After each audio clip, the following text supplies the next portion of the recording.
long-haired weirdos, short-haired weirdos, vandals, hooligans. The government, hug the government, love the government, hug the government, love the government. Welcome to The Politics Guys, a place for bipartisan, rational, and civil debate on American politics and policy. I'm Trey Orndorff, a political scientist at Oklahoma Christian University, and I'm joined by Ken Katkin, a professor of law at Chase Law School. Ken, welcome to The Politics Guys.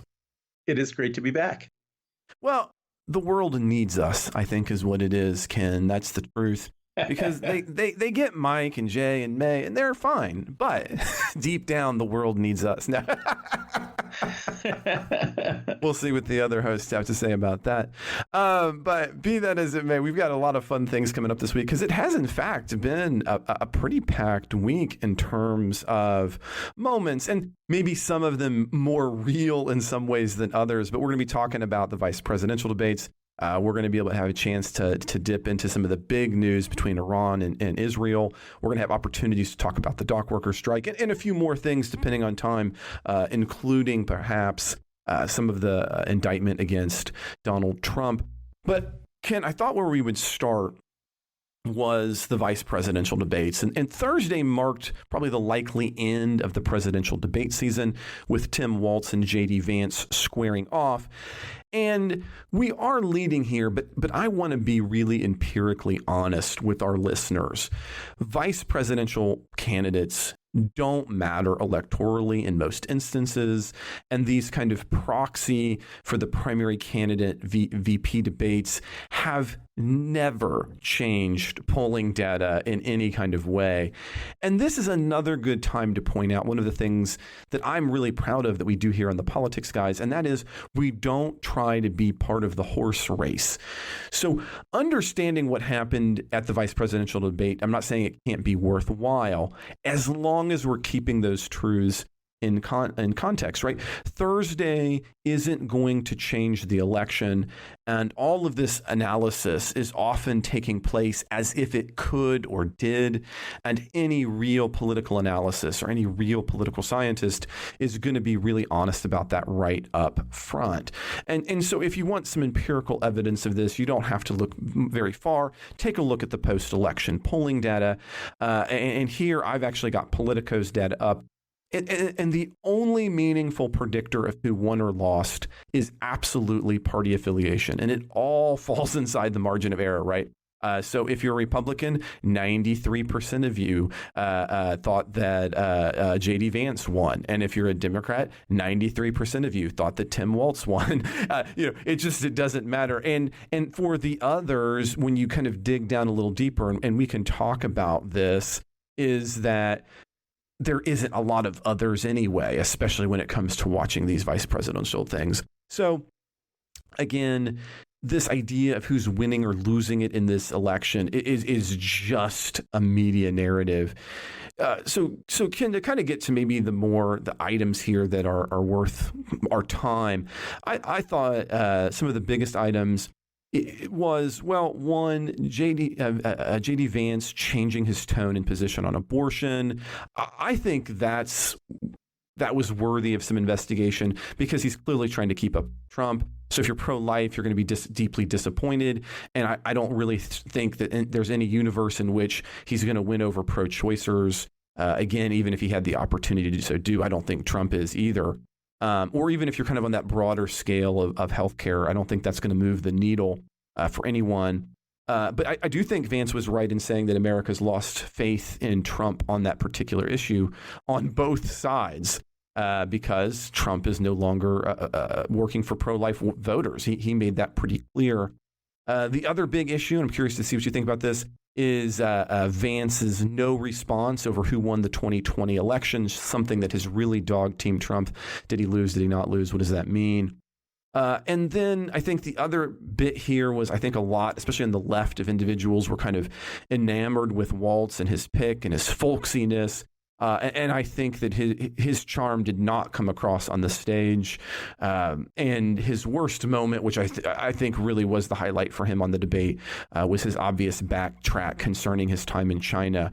So, just before the debate, he'd claimed, which collapsed pretty quickly, that he had been in Hong Kong in 1989 when Tiananmen Square massacre was occurring in Beijing. He basically said, quote, "I'm a knucklehead at times," end quote, on Tuesday. And hey, yay that you're making that clarification, but it didn't come off as kind of the folksy happy moment I'm sure that the Harris campaign was hoping for. But again, none of that is going to change what we thought happened there. So, Ken, thoughts about those moments or others in the VP debate?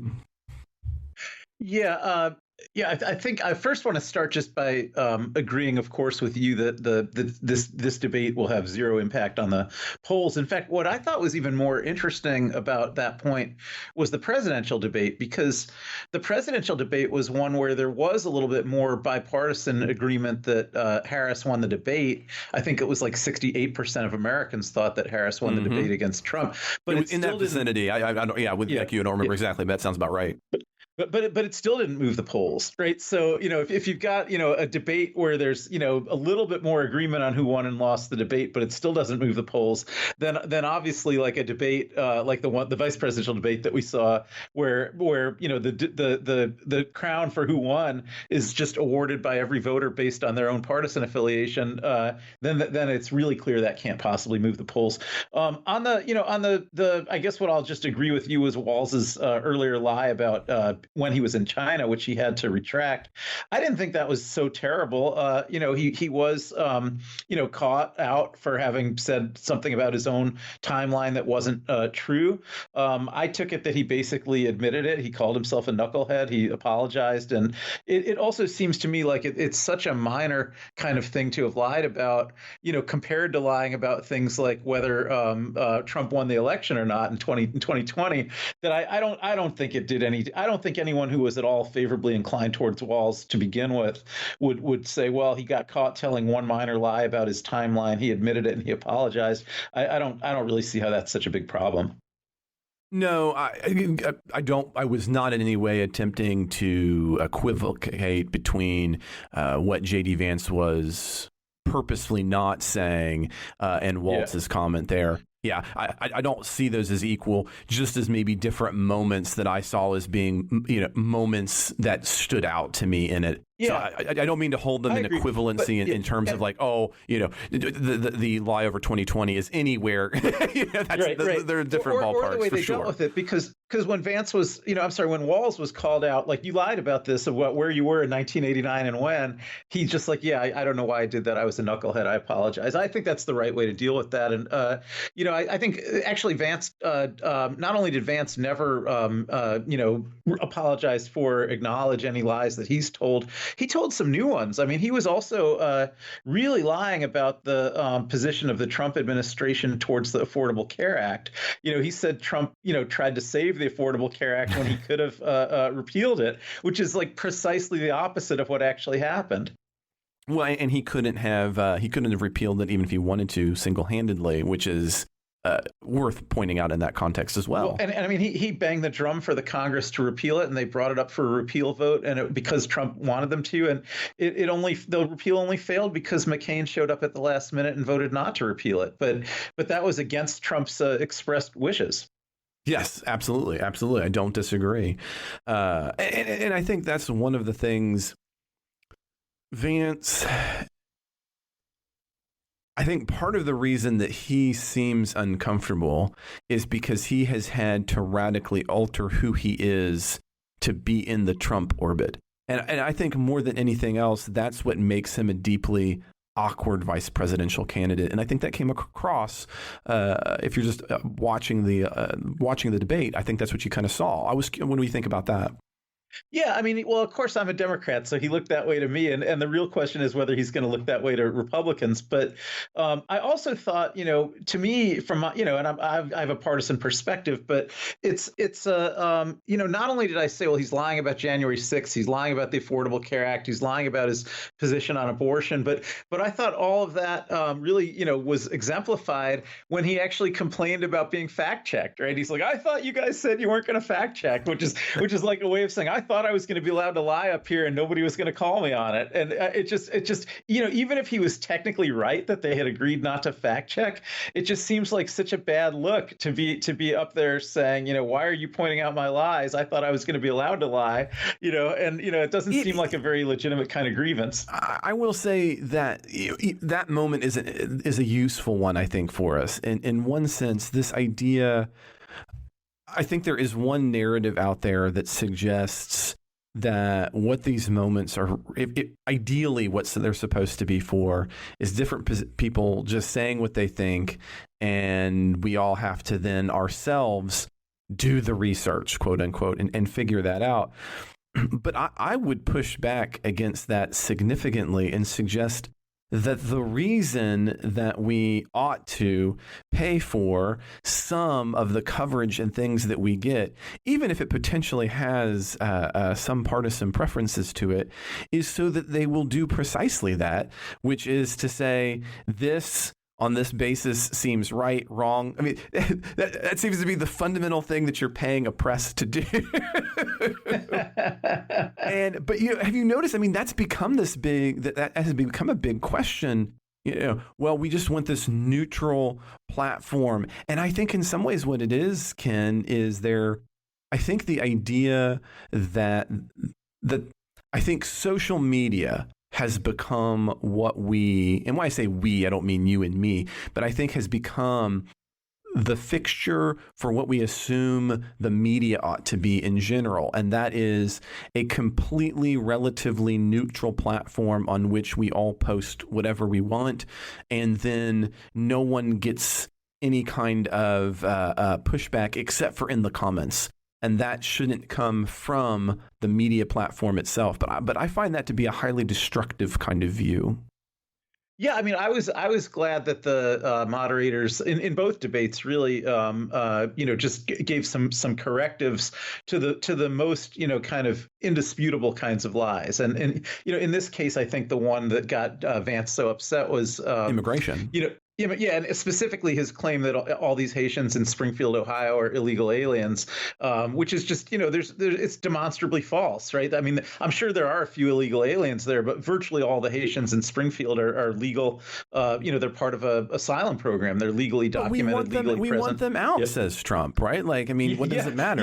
Yeah. But if he calls them illegal or undocumented aliens, it's just a straight up factual lie. And so they corrected him on that, and then he went, bananas about. I thought the rules were we weren't going to be doing any fact checking, and and I just think that kind of reveals him. If part of his job, which he was modestly successful at, Vance, was to people think of him as a weirdo, people think of him as a very hostile kind of person, and he's trying to come off a little bit like more of a normal person that you could trust. And I think he did I think he succeeded at that. He succided at that. Yeah, well, and empirically he succeeded in that. I mean, the one and only thing in the polls that we see at the outcome is that his people's view of him went down, outside the margin of error, and people's view of Vance went up outside the margin of error. And those are really the only two things that may have occurred as a result of this debate. I think they're both short term, though, and I think that's just like debate bounce those numbers, because I think that in the end, the Vance is kind of going to revert to his actual character, over the next month, as he did at certain flashpoints during the debate. And also, as you said earlier about Walz, Walz is probably, I'll just say, I doubt he's as intelligent as Vance, and I think he just, that kind of situation where you got to think fast on your feet, that's not Walz's forte. But but Walz can actually like go out retail campaigning and interact with people, make small talk, that kind of thing, and come off like a likable, normal person. That's more his forte. And Vance could never do that, And so I think if they're in a debating situation, which has just happened this one day, that context provides a lot of advantages to Vance over Walz. But I think normal everyday retail campaigning is going to benefit Walz more. Well, it's good that you bring that up, because I want to kind of get us to two things before we move away from this. One is that it is surprising to me that we worry about a candidate at that level who has that, what you call the retail politics value. You're not wrong that I think he has that, but where I might actually disagree with you, I don't think that matters at that level of campaigning. Nobody is getting close enough on that kind of level with a Walz. I don't mean Walz specifically, but vice presidential and presidential candidates. The days of where you're connecting with people at that kind of retail level, for that particular position, the president of the United States and vice president of the United States, I just don't think exists in that way anymore, and probably started to shift that way somewhere in the vicinity of 20 years ago. And I think we're definitely there now. So I don't disagree on the front that would be his forte, but I don't think that it honestly could even move the needle, because I don't think that is the way campaigning really happens at that level anymore. Well, I'll halfway agree with you. I'd put the time of the shift later. I'd say the 2016 election was the first election where neither candidate was a good retail politician, and maybe that's what ended that. But I think all the presidents that got elected before Trump, Obama, G.W. Bush, Clinton, they were all very good at that kind of thing. They were all very good at connecting with ordinary people. I make the shift when you have Obama running against Hillary Clinton. As a matter of fact, my one and only book on this subject is that, and that's where I actually mark the go. But we can argue about that at a different time. But I do want to say, something. We were prepping for the show, and we both had this similar point of view about how the vice president the debate itself doesn't matter all that much. But isn't it weird how deeply static the actual polling for the racing has been at the presidential level? And that's despite some, unprecedented events. The biggest being, of course, a presidential candidate dropping out, President Biden, and then 2 assassination attempts. And again, despite all of this, polls are stable. And so I wanted to weigh in a little bit here as a political scientist. I'm curious what you think about this, Ken. I think that today, as a result of increased media saturation, more people than ever have taken a political side. And that's what helps us understand these stable presidential races. So let me get that. They seem to be impervious to outside events. And here we are, we're sitting on that mind-boggling 2 assassination attempts, kind of a big debate, 2 conventions, all kinds of things going on, and yet stable poll numbers. And so why could that be? Well, I've got some data here, and this is taking a look at party preference by faction. And this is not uncommon data. And what it does is it shows you who you're preferring based on, are you sort of kind of a Democrat? Are you a centrist Democrat? Are you a progressive Democrat? And the same thing for Republicans, then with kind of you're not sure in the middle.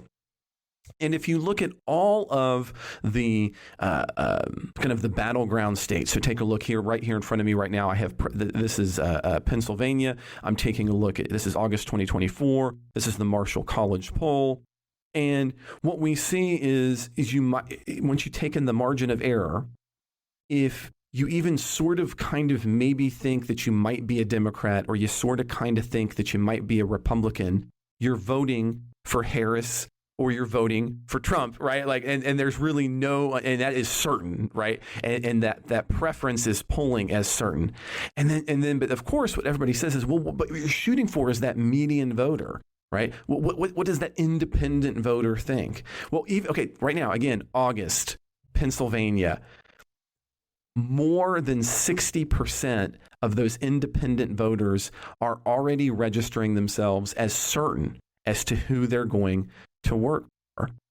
And here's the biggest predictor. If you're a political scientist and you want to say, well, who's going to win in any particular area, you're going to say, well, who has the most maybe kind of leaning towards their party? And so I think the reason that these polls don't show a lot of movement is because as we become more saturated, we're more and more likely to have, even if we won't admit it out loud, a slight preference. And that slight preference is the biggest predictor of whether you're going to vote. And so, again, I think a bomb could fall somewhere and it's not going to radically change people's political identification, and therefore it's not going to change these kinds of races. So maybe one of my biggest theories I've laid out there, Ken, what do you think? Yeah, well, I mostly agree. When I think I wrote to you first, sort of saying, I didn't elaborate as much as you did, but sort of having the same perspective. I did after we had that colloquy by email, though. I read a column that's in today's New York Times by Nate Cohn, who is the New York Times, stats guy now that Nate Silver is gone, and he was making the opposite argument, and maybe I could rehearse some of the things that he wrote, and then you and I could see what we both think about that. Yeah, but, please. Yeah. So he said, Nate Cohn says that there are always some big shifts in the final month of an election, and some examples that he gives. He says over the last 16 years, every presidential election has featured at least one congressional district that swung at least 20 points from the last presidential race. And he says at the state level, that would be enough to turn Rhode Island red or Montana blue. And he said that there often are warning signs for this kind of thing. He uses the example that the polls in 2020 did show Trump doing better among Hispanic voters than he had in 2016. And then that trend turned out to accelerate by the time of the election. And he did even more better with Hispanic voters in 2020 than even the polls had been predicting, because it was a fluid thing. And Cohn goes on to say, you can tell a story like this for every election since 2004. Every year, analysts have perfectly reasonable doubts about whether big shifts in the polls could possibly be real. And he says, but they sometimes do turn out to be real, and big shifts keep happening. So that's really, I guess, Cohn's argument is that I think he's limiting it to small numbers of voters, like saying one congressional district out of the 435 in the country, but that in every presidential election there'd be at least one congressional district that swings by 20 points from the last presidential election. And I think he's showing that where things are this tight, that means you could have big changes in small numbers of places, but that could still impact things. Well, one of the things that we'd have to kind of dig into his piece there, and I'd be curious to be able to do it in kind of a conversation with him, would be to say, are you talking about swings in voter preferences, or are you talking about turnout? I mean, he's counting actual votes, right? So he's saying in at least one congressional district in the country, in every single presidential election, when you look at the congressional district where the votes have swung the most since the last presidential election, he's saying we've never had one where there hasn't been at least one district where that swing has been more than 20 points. So what he's suggesting then is that the swing is possible in particular locations. In particular locations. Yeah, he's certainly not saying that every congressional district in the country is going to come out 20 points different this year than it came out last year. But he's also saying that will happen in one congressional district in the country. That there's some places where big changes is happening, even if it's not happening everywhere. And see, what I would love to have to do, though, to look at that data, since he's just looking at different locations, is once again to say, is that because the underlying polling, i.e. what we were measuring, was people were shifting, or was it who showed up to the polls was different than our population, right? So one of the things you always have to kind of keep in mind is one of the weirdest things about voting is who actually shows up. So one of the reasons you might have a seeming shift on a particular day might have nothing to do with a broader external trend of people changing their opinions. And it could be just the fact of one of the kind of the standard views of this is, bad weather means you get fewer Democrats. Is kind of an old saying, right? But the idea there isn't that there were, Democrats didn't change their minds. Rather, fewer of them showed up on that day at the polls. So it would be curious to see, is it a switch?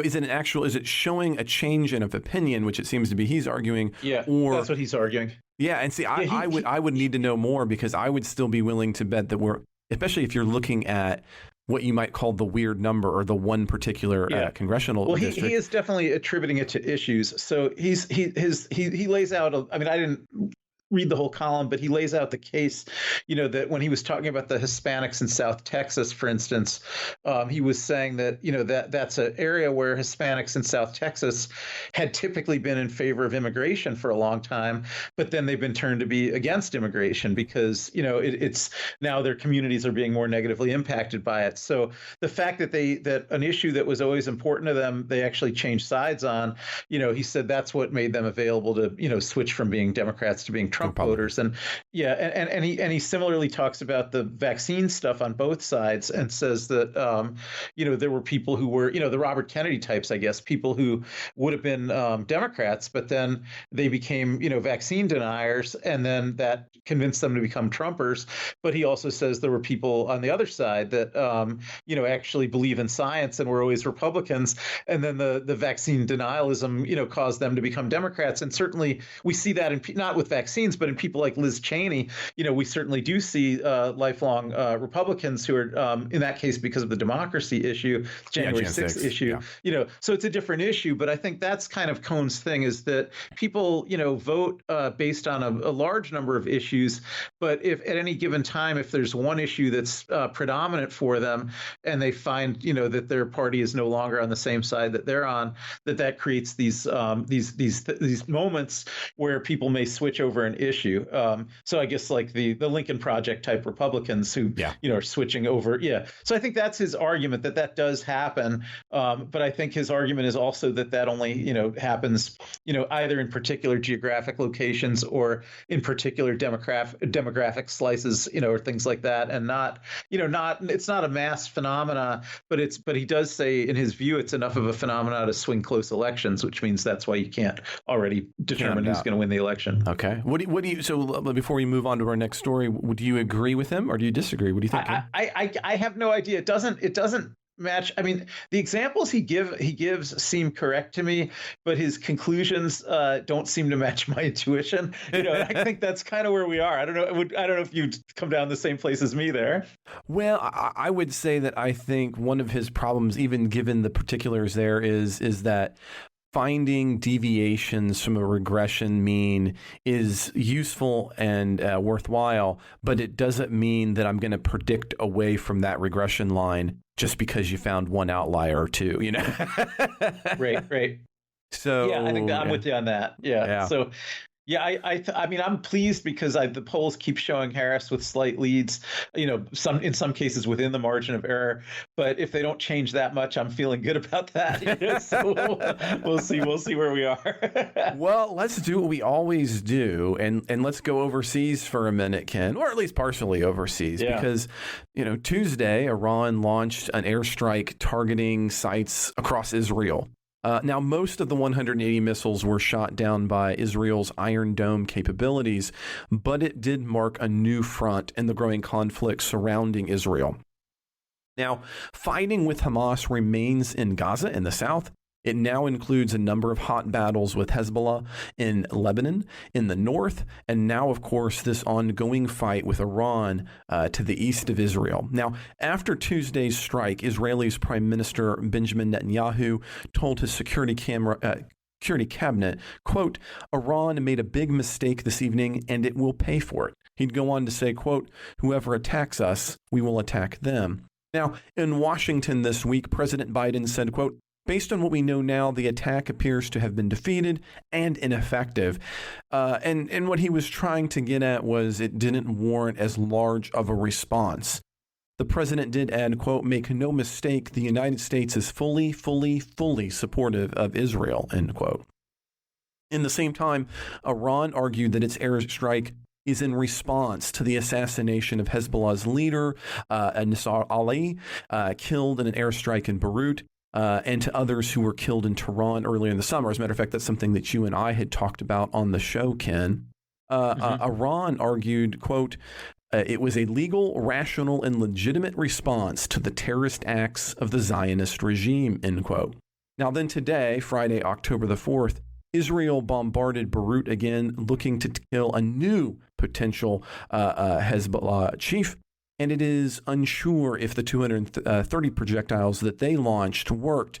But so far, that offensive itself has led to about 1,300 deaths. Biden has publicly opposed to this point one potential option that Israel has on the table, which is to retaliate by striking their nuclear sites. Now, 6 months ago, the Biden was able to keep Israel from retaliating in a major way against Iran, but it seems that that's not going to happen this time. U.S. officials have made it clear that they are okay with a response this time, as one senior official told CNN, quote, "No one saying don't respond, no one saying take the win." And it isn't likely, I think, that Biden's going to, whatever his position is, may matter all that much, as we already know that he has not talked to Netanyahu since August. So I thought we would just kind of start there. There's some broader things here we want to talk about as well. What do you think Israel is going to do? What ought it to do, if anything? Yeah, well, I think to tie your question to the last thing you said about Biden, I think Biden's position actually does matter a lot, whether or not he talks to Netanyahu, because I don't believe Israel has the kind of heavy weaponry that would be needed to attack the nuclear sites. I think they would need U.S. assistance to do that. So if Biden says he's not going to provide that U.S. assistance, the nuclear sites are way underground and they're fortified with very, very thick layers of concrete in the ground before you get down to them.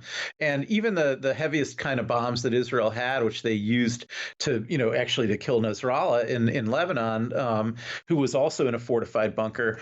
Those kinds of bunkers that Nasrallah was in Lebanon are nowhere near as fortified as the Iranian nuclear sites. So I think. Now, can I ask you a question about that though? Because I am curious. I don't mean to interrupt, but had you asked me 9 months ago, I would have probably agreed that Israel needed that. But it appears to me that in the last few months, Israel has demonstrated a capability and access to weapons that we heretofore did not realize they had.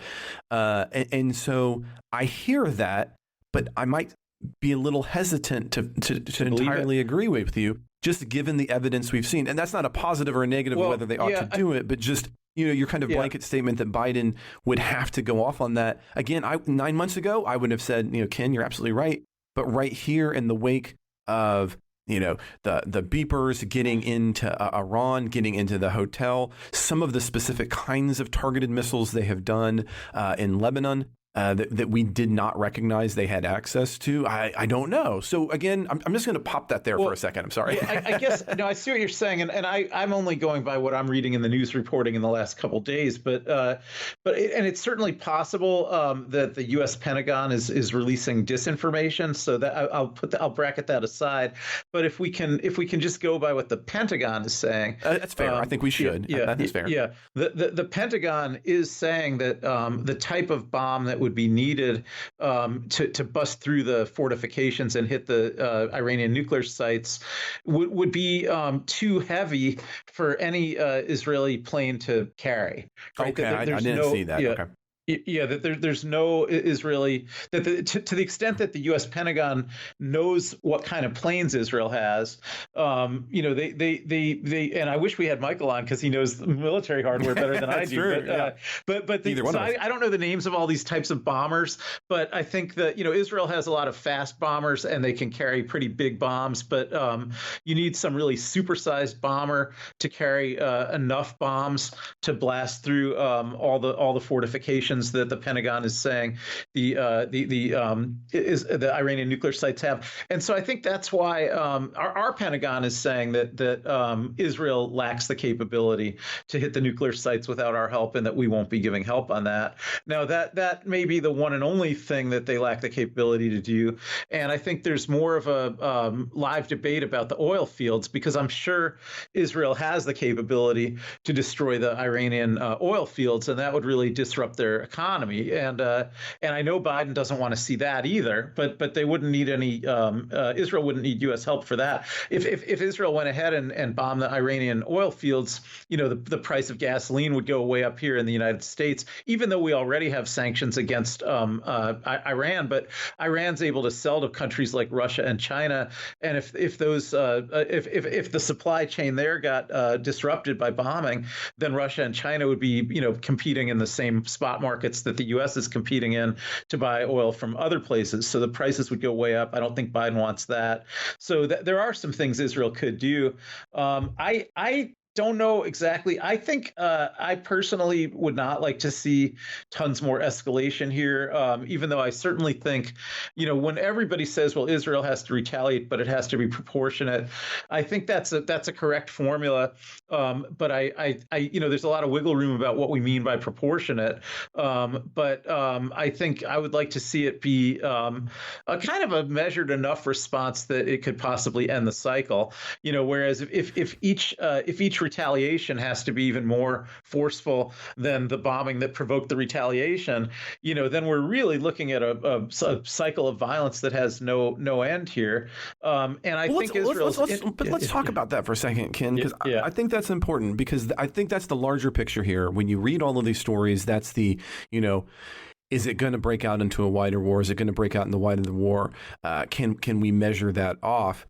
But it seems clear to me, whether you like it or you don't like it, that Israel's policy, and this part of it is popular, not necessarily all of what has happened in Gaza, but the part that is popular, at least in Israel, has been the idea that we're going to kill all of the Hezbollah guys. Oh, right? Absolutely. I'm for that too. I think. But here's bombing, the deal. If they do that, though, there is no universe in which every single time Iran keeps doing this. So I guess what I'm trying to say is, if we accept that you're going to go after Hezbollah, and that's a good thing, or a thing that you're going to do no matter what, I don't know what it matters how much we continue to try to temper with Iran, because Iran is not okay with that. And it won't be, because Hezbollah is supported by Iran.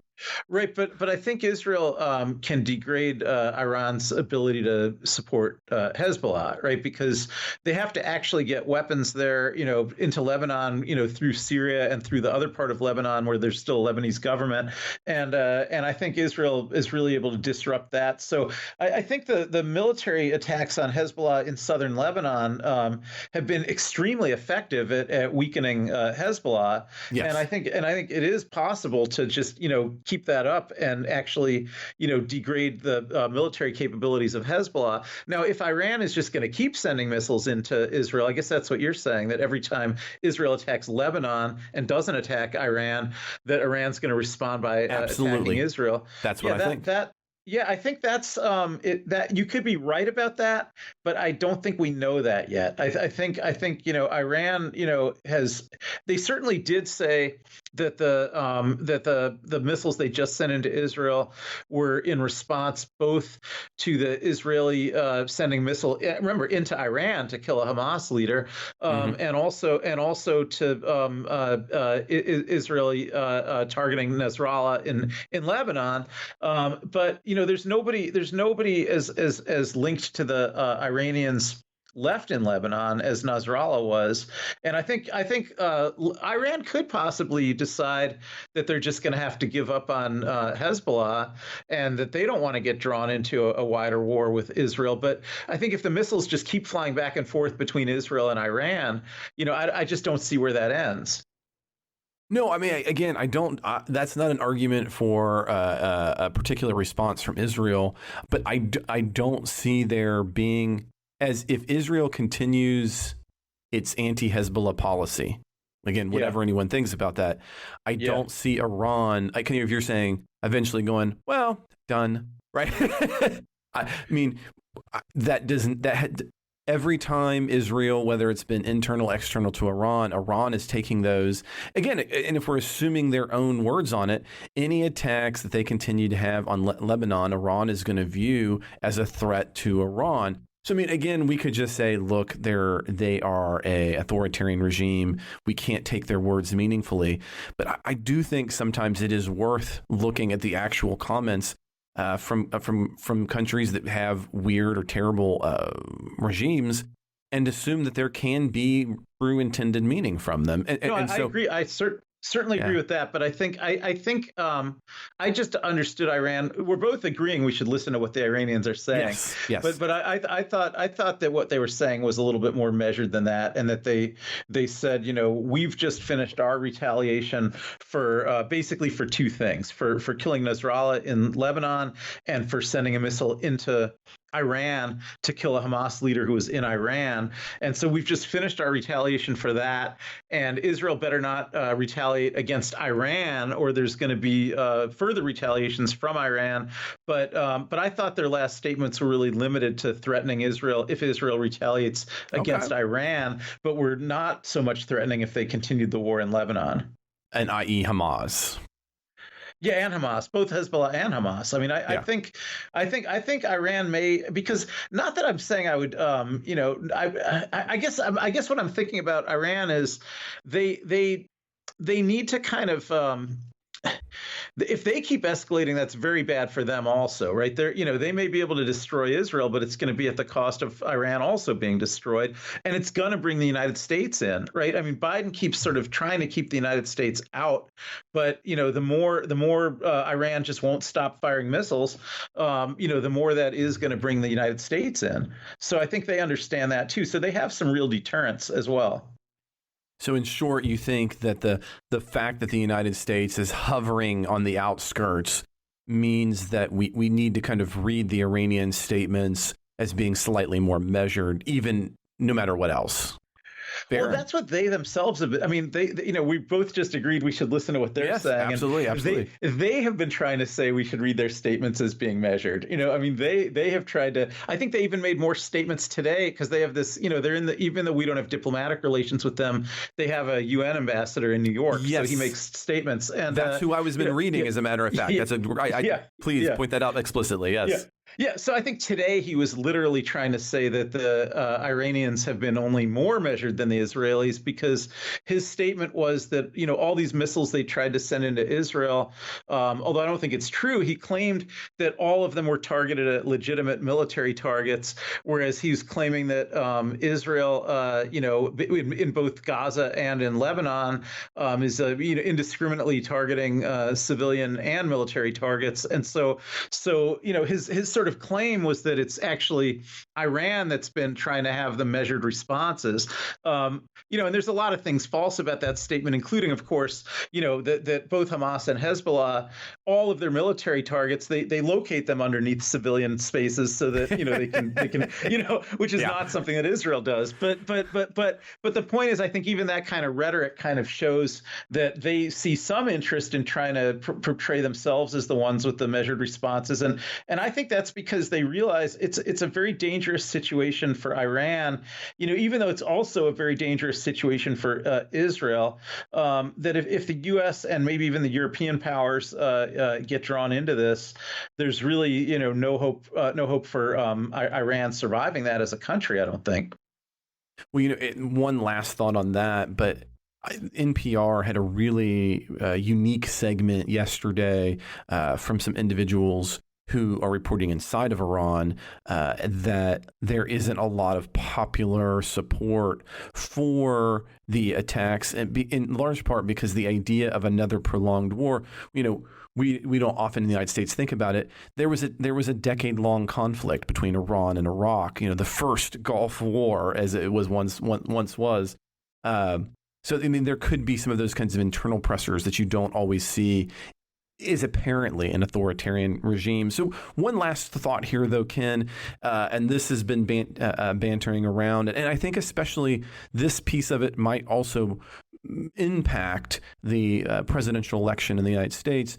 And that was the recent use by Israel to take out Hezbollah individuals via the exploding beepers, and the question of whether or not that violates the amended protocols of the Convention on Conventional Weapons back in 1996. Basically argue that objects that civilians are likely to be attracted to or associated with normal civilian daily use can't be used in war. Although it does appear that that was a very highly and targeted attack against Hezbollah. So even though it may have disagreed with the Article 7 of the convention, maybe it was better than it could have been. I don't know. So that does seem to be something that has had a lot of focus, even in the United States, in terms of Israel's standing. What are your thoughts on that? Well, first, I want to just, concede or disclose I'm not an expert in that convention, and I didn't even study up on it today. So these will be more like off the top of my head thoughts rather than informed thoughts. But I didn't. I've never studied that convention before, and I've only just started seeing news coverage of it now. But I think it seems to me that kind of all international law is in a framework where it's largely more what we think of as politics than what we think of as real law. It's not like it could be enforced in a court or anything like that. I am hearing many of your associates on the left starting to fall over dead, sir. Like, I mean, this is me. I mean, yeah. I'm trying to take the left position. Yeah. I think many, especially on the left, are going to argue that is the fundamental problem that realists have when they think about international law, that it's not really law, but it's politics. So I'm curious, just even on the ground, I was a little surprised that you started it off that way. I'm not even taking a side. I'm just curious. Yeah. Oh, whether I think it has the status of law? Well, I don't think you can. I think you can disagree about whether it should or shouldn't have the status of law, but I don't think you can disagree about whether it actually does. I mean, Oh, okay. I hear what you're saying. Yeah. It isn't.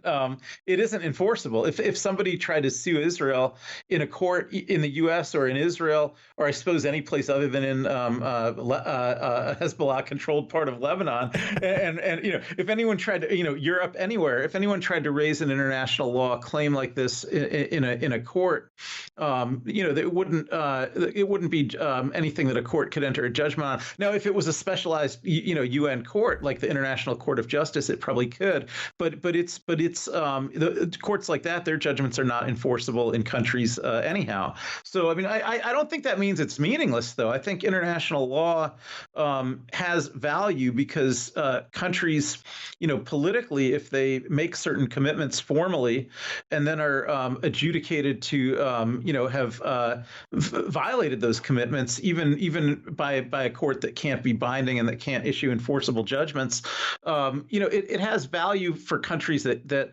will feel chagrined or shamed by that, and so I think that the U.S. from time to time has had judgments against it in these international tribunals, and usually that's an embarrassment to the U.S. when that happens. But I don't think Israel's going to feel embarrassed about this pager attack, right? I think it's something that they feel very proud of. And so, really, if the point of having international law like that is to, kind of call out people for things that they don't want to be called out on, which can have a value, I think that just doesn't have any application to this situation. Israel was really kind of, although they didn't immediately take the credit for it, you could sort of tell they're like smiling and chuckling that everybody knew that they were the ones who did it, and that it seemed like a fairly stunning and impressive technical achievement, and it seemed to really, incapacitate Hezbollah both in a kind of practical way that they actually couldn't trust their communications devices anymore,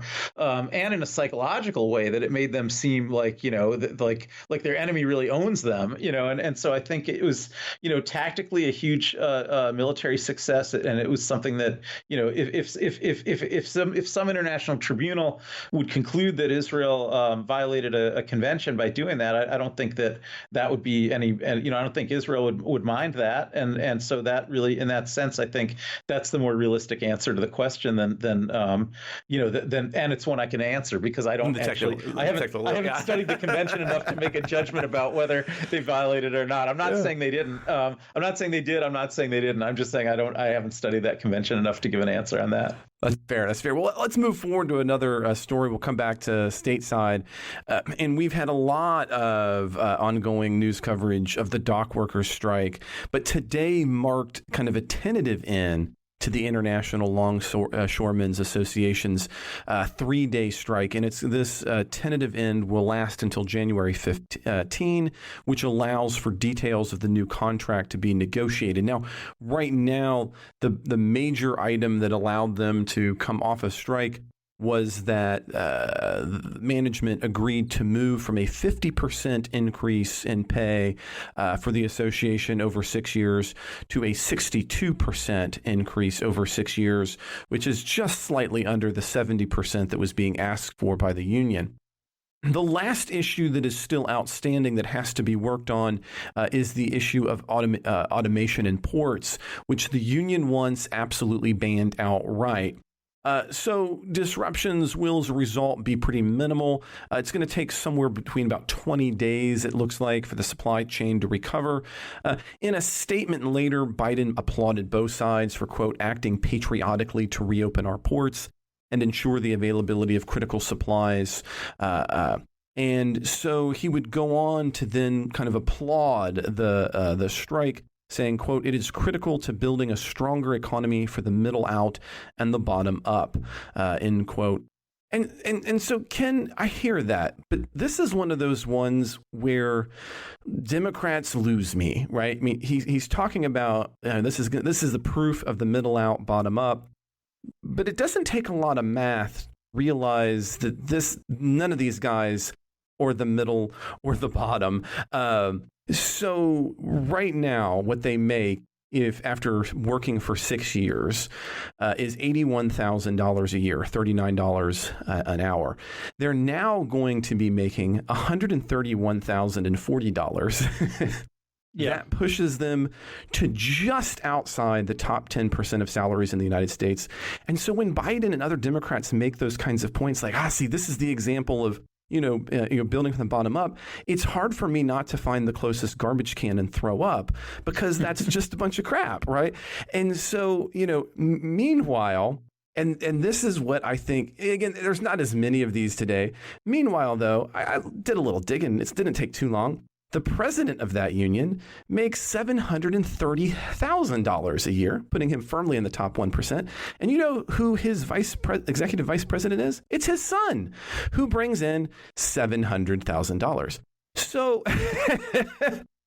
I get, and I am not intrinsically, and you can agree with me on this one, I am not intrinsically an anti-union guy. But this kind of unionism just strikes me as the reasons that unions and the reasons that Democrats have really kind of failed with true working class individuals. This is why Trump was popular. And I mean, it's a good thing. This is good news, I think, for Harris, because I think if these numbers had been out while there's a big shutdown for a significant amount of time, I think this would have really hurt Democrats over the long term. So, but I'm just curious, what do you think? No, I agree with the president that this was a good resolution, and these are working class people. I mean, it may be true that they're going to earn six-figure incomes. 10%. That's not, you're not working class anymore. They're working class because they're working people. I mean, they're literally working people, right? And by that definition, we're all working people. But but the real definition of working class is there are income levels. If you're in the top 10%, are you really? I mean, we don't often disagree this hard, but you're going to tell me that if you're bargaining to be in the top 10%, you are somehow part of the laboring class? Yes, I think that people who make their living from their labor are the laboring class. And I think we, in fact, have a lot of people in this country who don't make their living from their own work, but they make their living from things that they own. And so, I think the working class. That is antiquated Marxism at its most base. It's actually the truth, and so people who work should make a good salary. Okay, go ahead. Yeah, go ahead. And everybody who works should make a good salary. And if people who are in labor can't make unions, a top 10%, no, that'd be impossible. No one's going to make You honestly think that if we all had labor unions, that we were going to all be making $131,000 a year? Well, of course, not everybody could be in the top 10%. And I don't know, how much value people could produce in every occupation. But, I think in every occupation, the workers should have a fair share of the profits that are being made. And, these shipping industries can easily afford this because they're making tons and tons of money. And so, the money that's being made by shipping industries is being made, because of the work that the people who work in those industries do. do. So they're entitled to their fair share of it. And, maybe other industries are not, generating the kind of money that would support paying all their workers over 100 grand. But the shipping industry actually is generating the kind of money that can support paying all its workers over 100 grand. And I think every kind of worker should be organized like this. Every kind of worker should be collective bargaining, and every kind of worker should be getting a fair share of the money that their companies are making. And when you see a success like this, it's inspiring. You know what I mean? I'm in the AUP, which is the professors union, and I probably will wind up not making as much as some of these guys, but I would like to be heartened by that we could, if they can do it, why can't we do it? And I would continue to sort of defend the idea that people who have to go to work all day to make a living are the working class, and that actually is not the only way people in this country make a living. I mean, it is fair to say that there's others ways to make a living, but I hear you. I mean, I get it. Your point is that if you are exchanging labor in exchange for money, that makes you part of the laboring class. And if you are in some ways investing or putting money into other items, you are therefore leaving the laboring class. Yeah, or even if you're a sort of self-employed person, I'm saying people who have to get paid for their labor by an employer who's making money off of it, they should get their fair share of the money that's being made. So I guess here's salaried workers and wage workers. Yeah. Well, let's put that aside for a second and add in the automation part here, which is, well, I mean, one of the reasons that it appears that they're going to be able to potentially hold that is because they are demanding that there be non-automation clauses in this contract. What do you think about that part? I'm curious. Yeah, I'm not as crazy about that part. If I was, a union president, I think I'd focus more on trying to get high wages and high benefits, and less on trying to, resist automation. I think I could certainly see why they think it's in their short-term interest to resist automation, because the transitions to automation are going to eliminate jobs and also weaken the union, because the more things are automated, the less it matters whether the workers go out on strike. But yet in the end, automation and productivity is actually the source of wealth, and it's the reason that each worker can be so productive now that they can fairly demand salaries over 100,000. It's because the labor they're putting in is leveraged by the technology that they're using, and that's what leads to all the increases in productivity. So yeah, I'm with you. I think in terms of thinking it's generally not a good idea to resist advances in productivity, but I think it's always a good idea to make sure that the fruits of those advances are shared with the working people. I mean, I hear your underlying concern, but I do, again, with a little less shock and indignation. The idea that what fundamentally defines us is the value labor exchange is not how economics works, and I think that there's those, and so I don't throw this as kind of a right-wing talking point. I'm not like labeling people, you're the communist Marxist, but that is in fact, right, that is Marxist economics, right, is the idea that what defines different ages and stages of economic relationship is defined by those kinds of labor. And I disagree with you that the fundamental what makes certain kinds of workers alike is that particular exchange, and that is the divide. I think that and of course the labor value, the labor theory value of property are fundamental flaws in Marxism, and I think that is also why I hear you say you're inspired by that. But the reasons that Democrats have hemorrhaged what might have been as traditionally thought of as middle class voters is precisely that. And that is the idea that having a large amount of wealth doesn't change regardless of the manner in which it's been accumulated. And so I hear what you're saying, but I would happily take, if I was going to run a campaign and I wanted to say, what's the average person doing? Do you agree? I think your definition there of that it's going to be labor I don't think is going to hold up for the vast majority of people who are making $40,000 and $50,000 a year across the country. They are simply not going to view themselves as being equivalent to those dock workers. And I think that intuition is in fact empirically correct because as well. But there you go.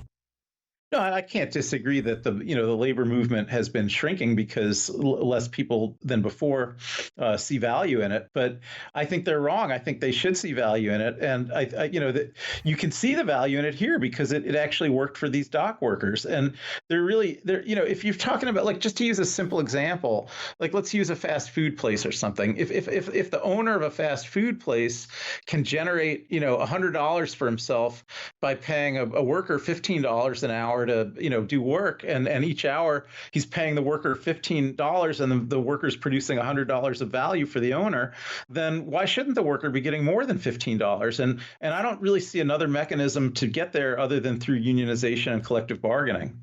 But see, what makes the dock worker strike unique is the kind of unique leverage that they have, right? So let's take I like your example here of the fast food worker.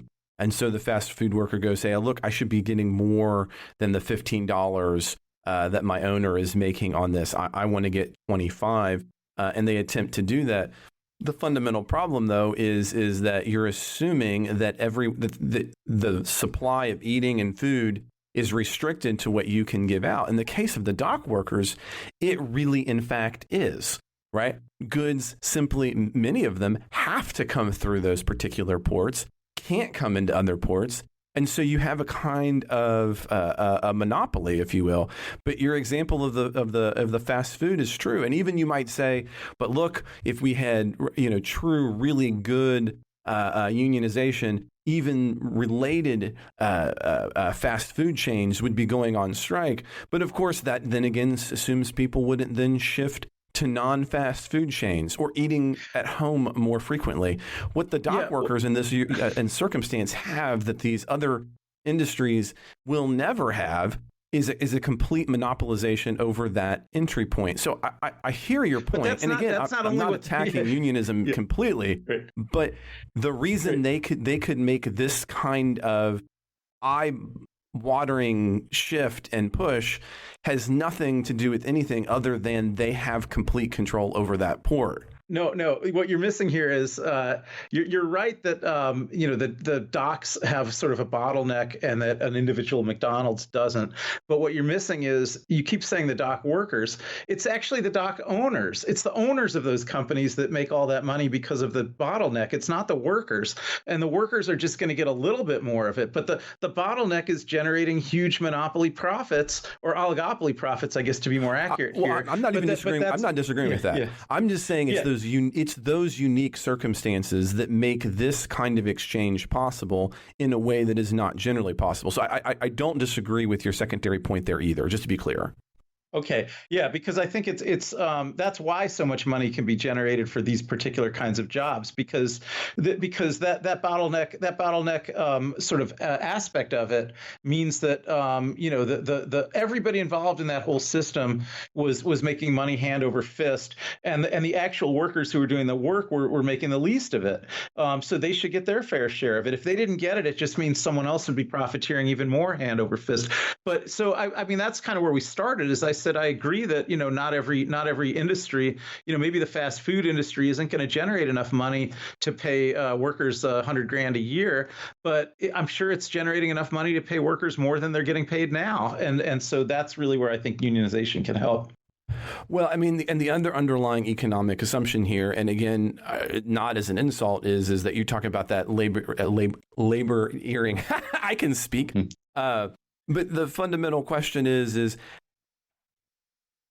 having a profit a moral wrongness, if you will, and I think that's an area. Man, we could have a whole show just on that. But as I look at our time, Ken, I think we should probably pause on our biggest disagreement right there. Yeah. So we'll pause on the disagreement for what the listeners always want us to disagree, and here we are. I love it. So if you're not already a supporter and telling Ken and I that we need to get into more battles, you should be. Right? You should be a supporter of the Politics Guys. I can't let it go. Anyway, point being is you should be a supporter of the Politics Guys because that's what makes it possible for me and Ken to do this kind of stuff. And I like doing this and we like having a good time with you. So if you want to do that, it's really easy. Head to patreon.com/politicsguys. There's all different kinds of levels of support. I really love it, and I think you should head there now. I give this spiel at the end of every show, but I really mean there's some pretty cool things on there. And one of the coolest things you can have as a level of support is to be a part of our Discord group. I really enjoy being a part of that Discord group, and we need more voices on there. There's a lot of really good, strong individuals. And I'd love to see even a larger conversation. We have all these different channels. You can post in the different channels. We drop in and out of all different kinds of debates. We even have some fun little chaos places. It's a lot of fun. But again, if you just head to patreon.com/politicsguys, you can see that and so much more, including our supporters exclusive midweek show. So Ken and I are going to be recording that in just a few minutes. And this week, we're going to be taking on the Equal Protection Clause of the U.S. Constitution. It's going to be a lot of fun. So again, head to patreon.com/politicsguys. Take a look at those levels of support. Get that supporters exclusive midweek show.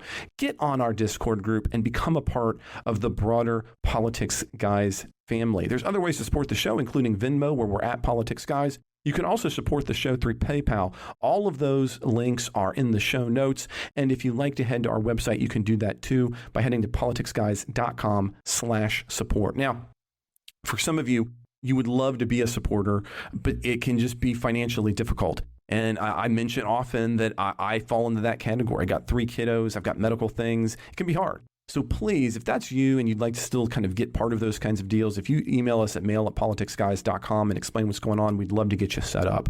So whether you're a supporter or not, don't forget that rating this episode and subscribing to us are big ways to make us more visible on the podcast app that you're using right now. It takes 5 seconds, but it makes all the difference in the world. Also, don't forget, even sharing this episode, hashtag Trey and Ken argue is always an amazing one. So if you've got questions, comments, or anything else, you can always email us at mail@politicsguys.com. We're also on Facebook and X. You'll find all of those on the show notes. The executive producers of the Politics Guys, thank you as always, gentlemen, are Bruce Johnson, Wilma Marino, Daniel Toe, Ryan Beasley, and Don Oglesby. We'll be back with a new episode this weekend, and I hope you'll join us then.